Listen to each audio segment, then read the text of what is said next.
What is our third main topic today? This is from Tallford. Read a really interesting article on Variety that read like the plot on Succession. Apparently, behind the scenes, Dwayne Johnson and his team were making a power play for control of DC before James Gunn took over, and some people were pretty unhappy with it. It also outlines that Dwayne's demands got bigger and bigger before everything ultimately fell apart.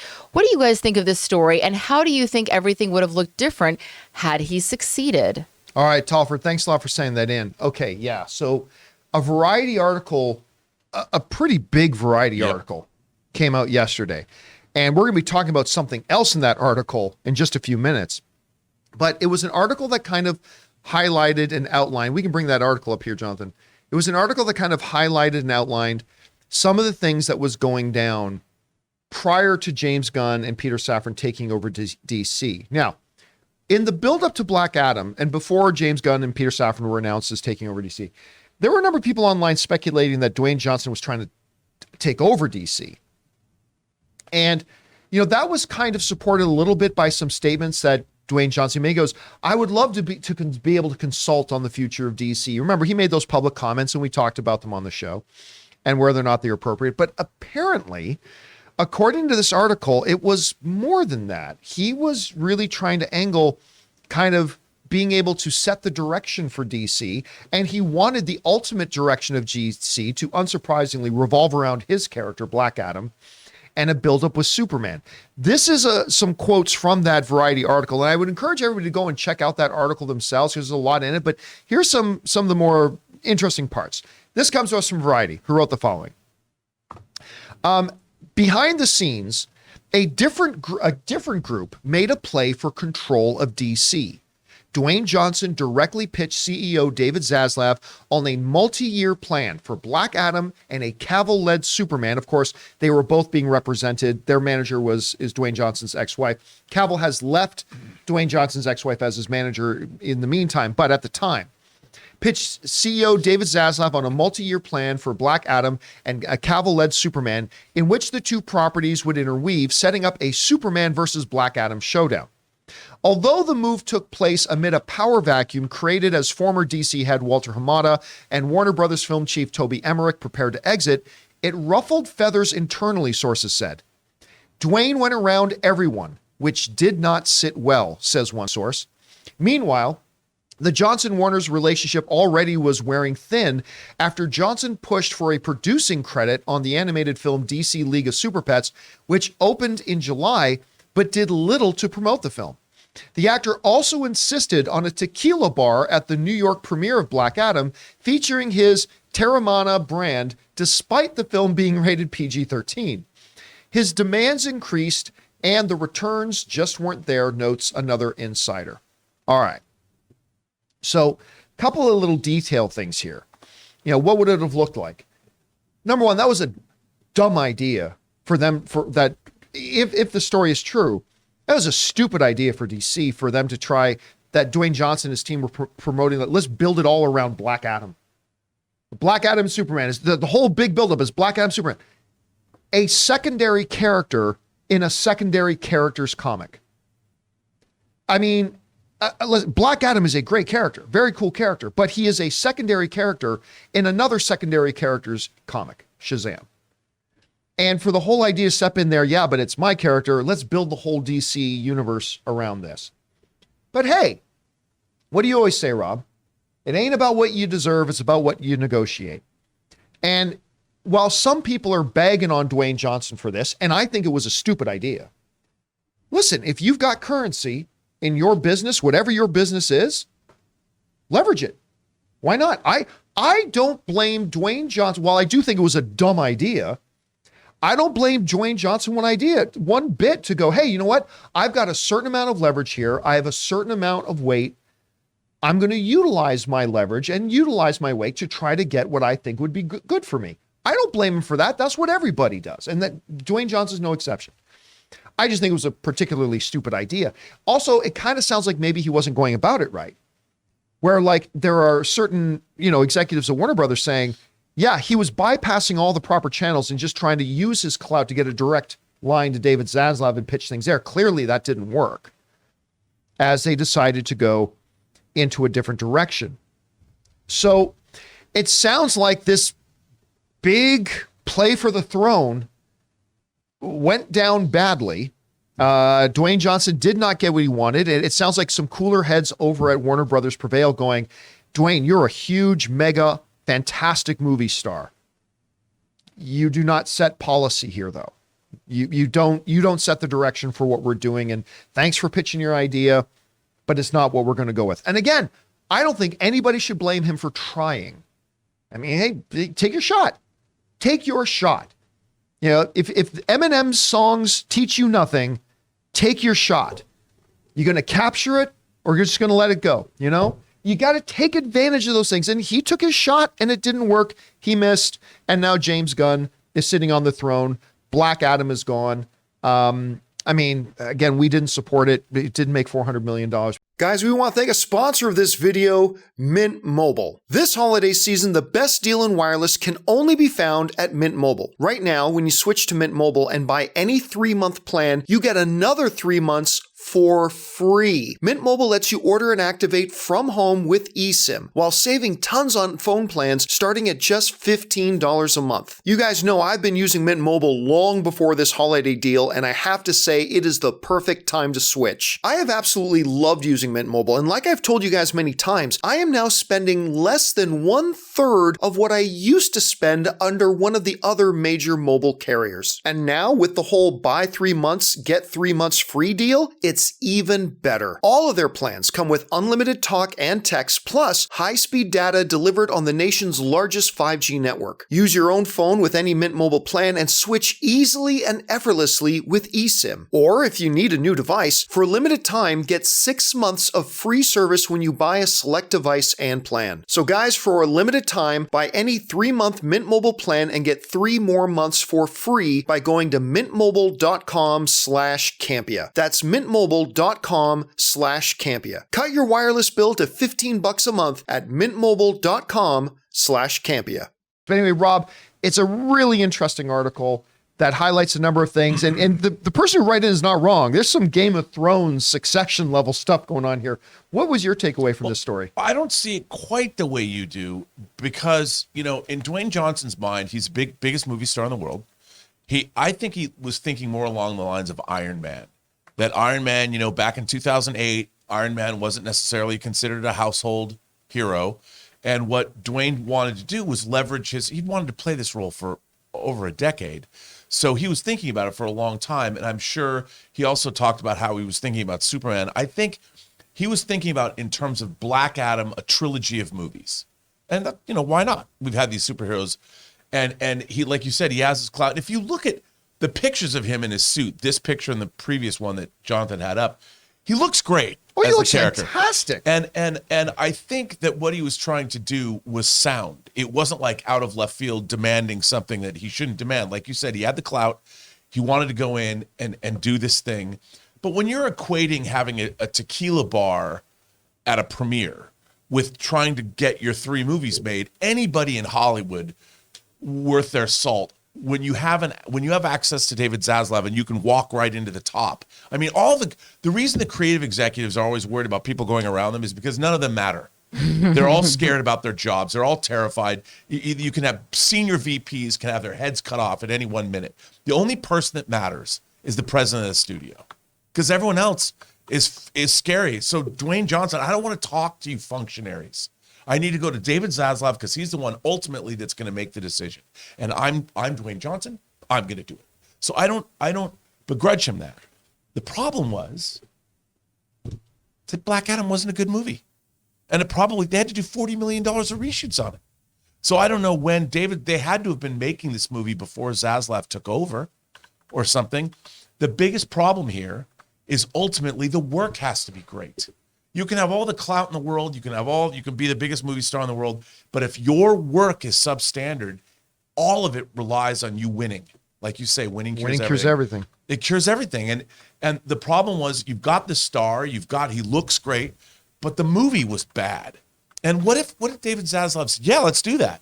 And then Black Adam, the way it is made, comes out. And it's bad. There goes your plans for movies 2 and 3.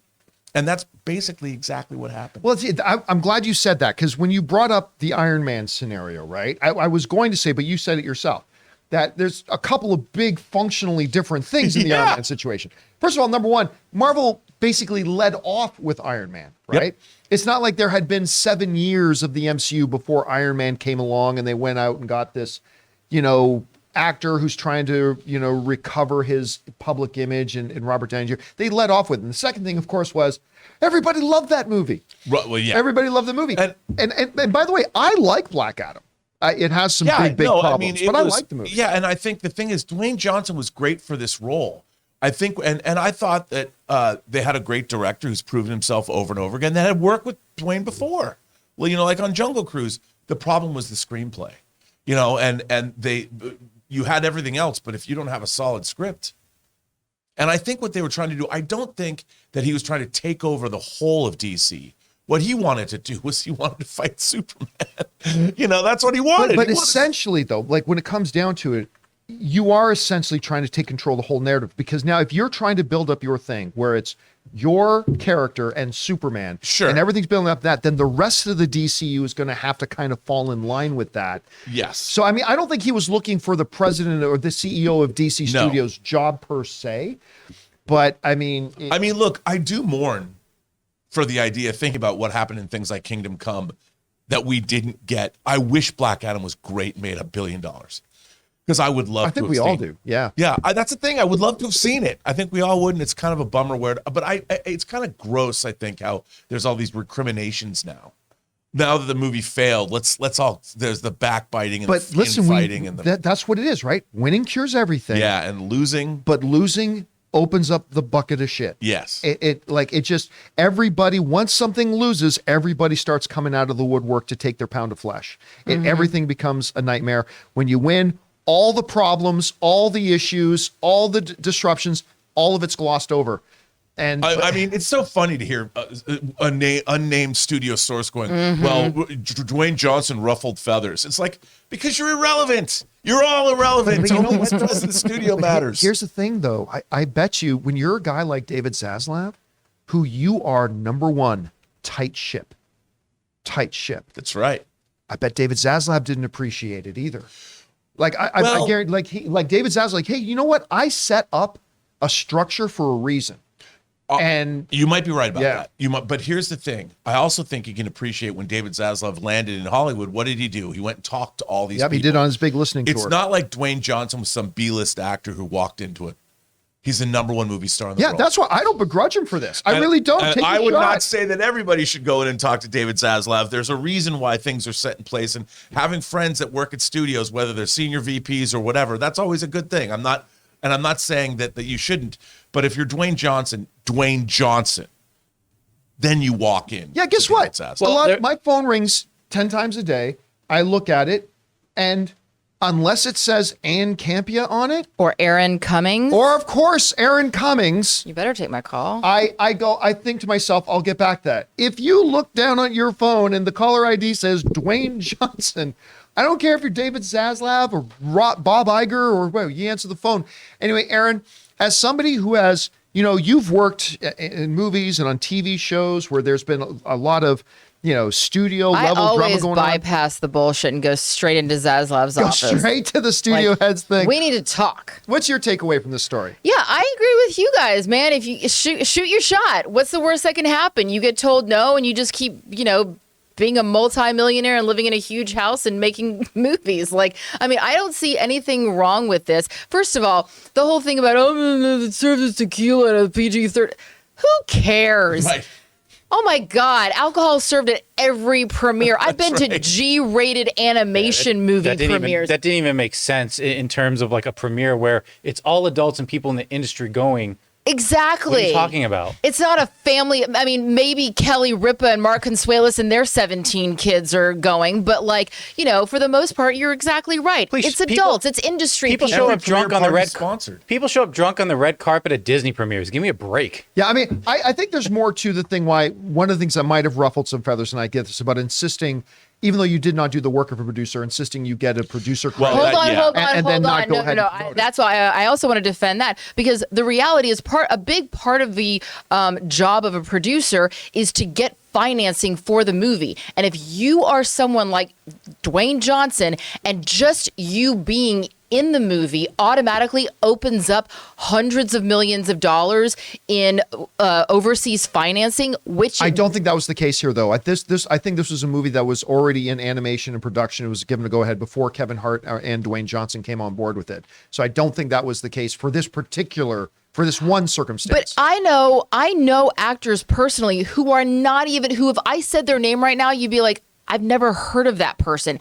And they get a producer credit for every single project that they're in. Oh, there is. It's total reality. As Robert says, it's not what you deserve is what you negotiate. It's not what you deserve. It's what you negotiate. And if you have the ability to go, hey, I've gotten a producer credit on my last 4 movies, and if you want me to be in this movie, even if you're not going to see my face, you're going to hear my voice, I want a producer credit on that. Why not ask for it? You're not going to get what you don't ask for. And also, it's not just a vanity thing. He's getting some cash. Exactly. He's getting some cheddar Which from is that. part of why they got frustrated that he wasn't doing more to promote the movie afterwards. Yeah, that in hindsight, I mean, and that's the thing is usually those things also are contractually worked out. You know, it's like, okay, if we're going to do X, Y, Z, this is what we expect from you in the world of publicity. The idea that an actor is just supposed to do publicity after they've already shot the film because you don't get paid for publicity. Like you do that to promote the film so it does better. So if they had specific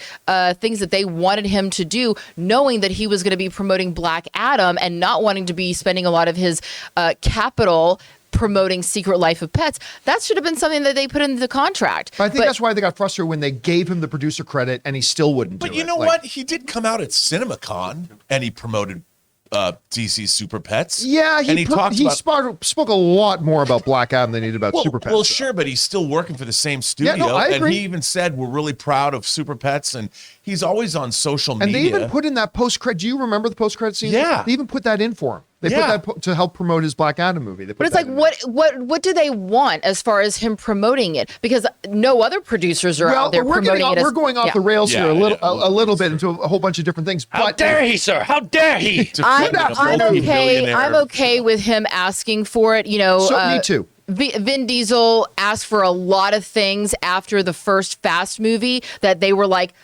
screw you, you're crazy. We'll just go get somebody else. And he was like, cool. Go do that. And then when they came crawling back to him, we're like, just kidding, we need you. Not only did they have to give him everything that they asked for, but they had to give him a whole bunch more. So you know what, Dwayne? Shoot your shot, get what you want, get what you deserve. And you know what? If you don't get it, oh well, better luck next time. I'm not worried about Dwayne Johnson. No, nobody should be worried about Dwayne Johnson. But it does need to be pointed out that my second favorite movie star in the world, who is everybody knows is Dwayne Johnson. This is the first time I can ever remember in his 20 plus year career that there is negative narrative going on about Dwayne Johnson. It is interesting. And again, if to your point, if Black Adam had been $1 billion film, none of this would be being talked about right now because winning cures everything. Which is why I wonder why he wouldn't have had Black Adam come out, do great, and then go, Yeah, because that was the whole Dark Universe, right? Remember when Universal tried to get their Dark Universe going? It's like they started doing all this stuff before the first movie even came out. Yeah. So if Dwayne Johnson kind of held back maybe, well, I mean, it wouldn't have mattered because the movie didn't even make $400 million. And if he didn't make it all about Black Adam. Yeah. And also, it's the $40 million of reshoots, too. Yeah. I don't know what that was, but that's where all this began. But listen, don't worry about I think this is the first time ever that Dwayne Johnson is having to deal with a little bit of adversity when it comes to his image and how people perceive him and all that kind of stuff. But he's got so much clout saved up. I think he's going to be able to weather this just fine. And I will look forward to seeing the next Dwayne "The Rock" Johnson movie. Anyway, guys, question is for you. What do you think about this whole story? I think it's actually really fascinating about how things work and don't work and who does what. How are you feeling about this? What's your big takeaway from it? Whatever you guys are feeling, jump down to the comment section below and let us know your thoughts.